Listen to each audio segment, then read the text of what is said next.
मुझे बस विश्वासघात के तीरों ने भेदा था। मुझे बस विश्वासघात के तीरों ने भेदा था।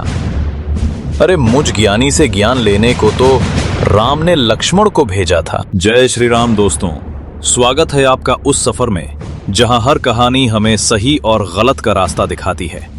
दोस्तों चलिए सीखते हैं महापुरुषों से और अपने जीवन को संवारते हैं। दोस्तों इस संसार में हर इंसान के भीतर अच्छाई और बुराई दोनों का मेल होता है। ठीक वैसे ही रावण के साथ भी था। उसका सबसे बड़ा दोष अहंकार था जिसने उसका सर्वनाश कर दिया। लेकिन ये भी उतना ही सच है कि रावण में ऐसी कई खूबियां भी थी जो उसे असाधारण बनाती थी।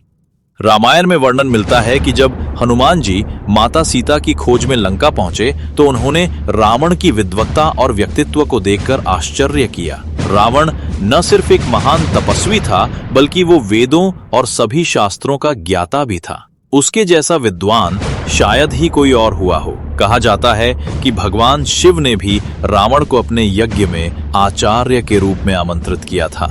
उसके परिवार में कुंभकर्ण, विभीषण और बहन शूर्पणखा के अलावा धन के देवता कुबेर भी उसके भाई थे। रावण ने कठोर तपस्या कर शिव से वरदान प्राप्त किया, लेकिन उसका दुरुपयोग कर डाला।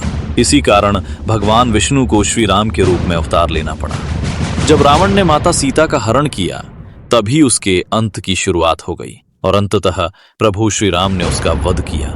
रामायण के अनुसार जब रावण मृत्युशैया पर था तब श्री राम ने लक्ष्मण से कहा, इस धरती पर रावण से बड़ा ज्ञानी कोई नहीं, जाओ और उससे शिक्षा लो। लक्ष्मण पहले उसके सिर की ओर खड़े हुए तो रावण ने कुछ नहीं कहा।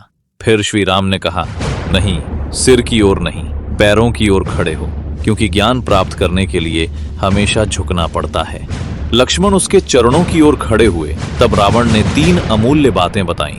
रावण ने कहा, लक्ष्मण, शुभ कार्य में कभी देर मत करो। सही काम को टालना ही पछतावे की शुरुआत है। दूसरा, अपने शत्रु को कभी कमजोर मत समझो।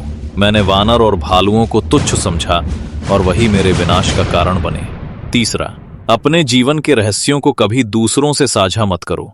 मैंने अपना राज विभीषण को बताया और वही मेरी सबसे बड़ी गलती साबित हुई। दोस्तों रावण की ये 3 बातें आज भी उतनी ही प्रासंगिक हैं। इंसान चाहे कितना भी शक्तिशाली क्यों ना हो, अगर वो अपने अहंकार और गलतियों को नहीं संभालता तो उसका पतन निश्चित है। तो याद रखिए, शुभ काम तुरंत करें, शत्रु को कभी हल्का मत आंकें और अपने रहस्य हमेशा अपने तक ही सीमित रखिए। दोस्तों अगर आपको ये कहानी ज्ञानवर्धक लगी तो चैनल को सब्सक्राइब करें और बेल आइकन दबाएं ताकि ऐसी जीवन बदलने वाली कहानियां आप तक पहुंचती रहें।